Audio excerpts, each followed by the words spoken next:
Pini abang nili nali to mafan State Bank of India mate SBI account along bank laso bank account along ko son si mobile number killing ning ma labangso puthak sinili nali to mafan nang than pon ikpo lapen a process mang online a process ta nili nang piklang pon ikpo lapen offline killing ning labangso process ta nali tum labangso video long thek mon long ikpo lapen dia ikta pina ana bang fu abang phitum panili WhatsApp long stami lapen comment long stami nili reply dun apor bang an long le lo lapen nili det chat postame nali tumpan nang reply dun vegi lasi madu abang fu abang pita ning oi nang ne lapen labang so chine long jong si komane abang fu abang pin nang ko homri mi de pule nali tum ko chingon pen subscribe ikon lapen adu hes tame belarjan thek longi laso dim to nali tum ber pon idian la pule nangli tum labang so youtube channel long ajada son le nili upload mate updates tame nali tum ko chin da praing mate kilong da praing ya phone la tang de padade pin pen chethan pon lo nang Koson si killing neng mala mobile number bang bank account along labang sapu thakle klar dak pen lang ponon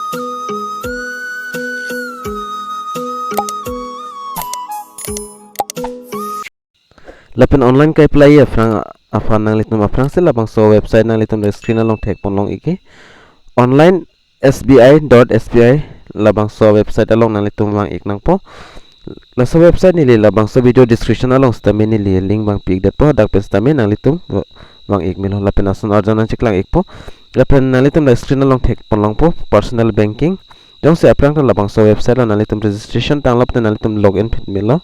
la login podim dui lapen laso dim ber ik det benefit nang litum dak thek pon long thui continue to log in laso dim ber ik nang pon dak ber ik det benefit nang litum la username lapen password lapen la captcha bang nang litum fill up on ek nang po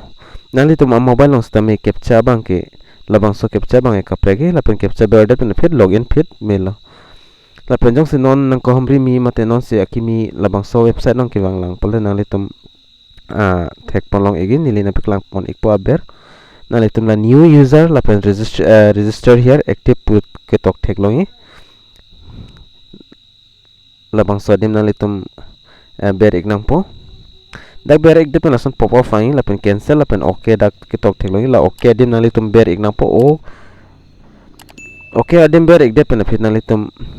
atheng no ka preka pes dak ching pu ik pada sub loading iglang lapen elia ko reber to derlo lapen lason arjana chiklang ek pon nali tum atheng no lapen dak ketok teknologi new user registration pu teknologi labang so dim nali tum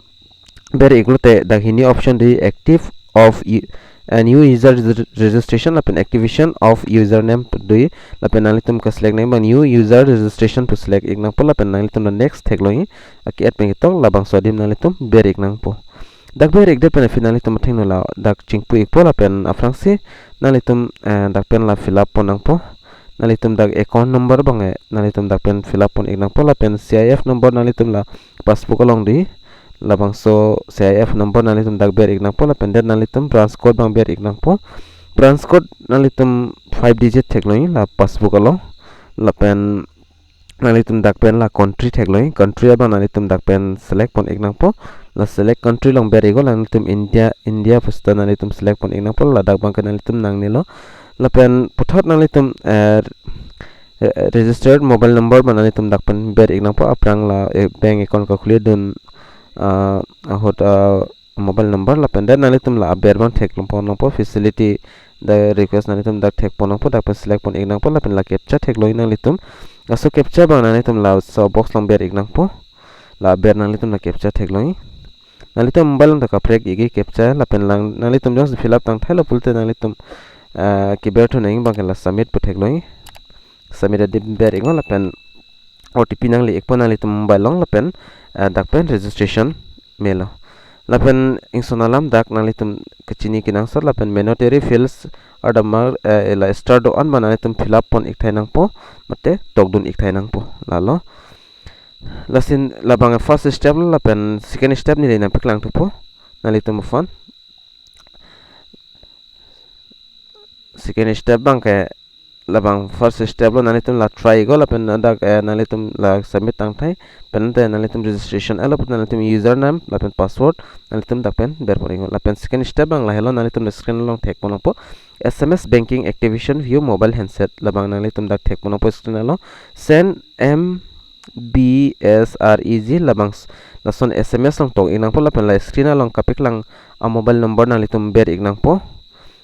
lapen la ber ta do la hini mobile number na litum dak pen thek pon long po la kisen neng number lo labang so number long na litum send ignang po kitok neng bang ke MBSREG lason to ego lapen la screen long la hini number thek pon long po lason number long na litum send igon send iglo pulte na litum a mobile number labang ke active ikpo labang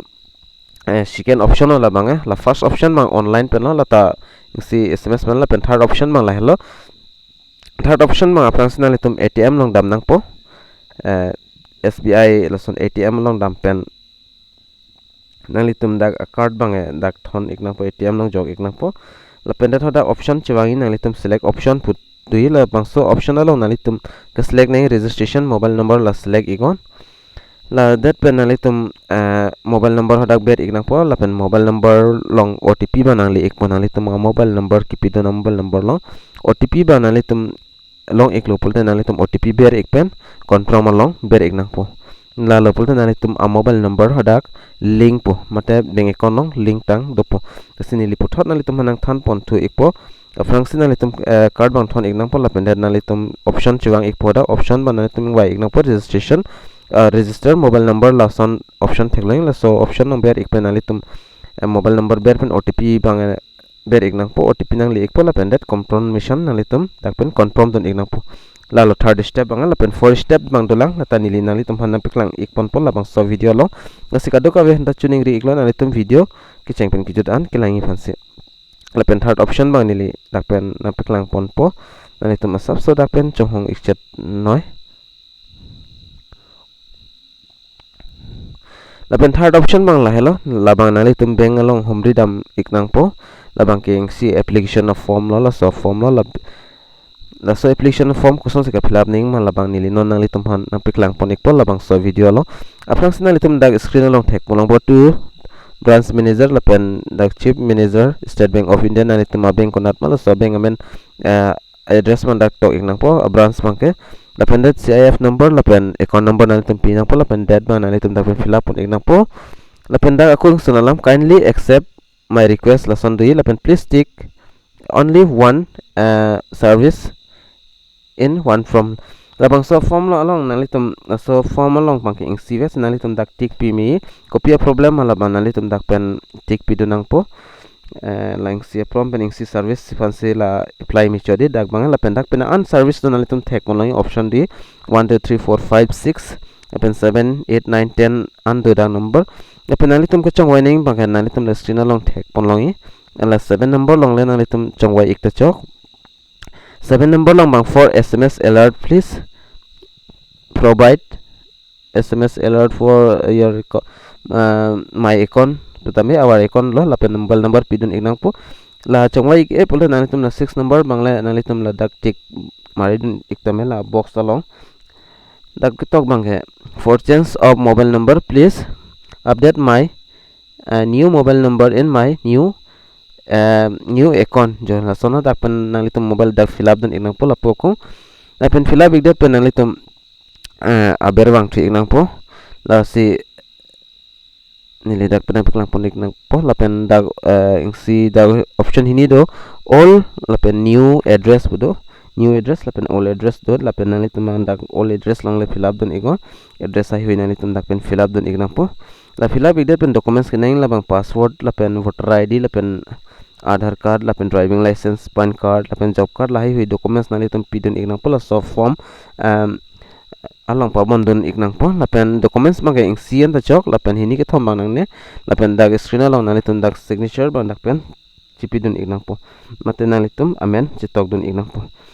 la hello process bang lapen nilim pen tanang thana lapen documents bang nang litum dak pen ing si documents le pidun ta chok nili dak pen apiklang iklom penta password ale voter ID azat stamin nang litum ing son bang nang litum dak pen pidun iknang po la bang soft form along la hello process bang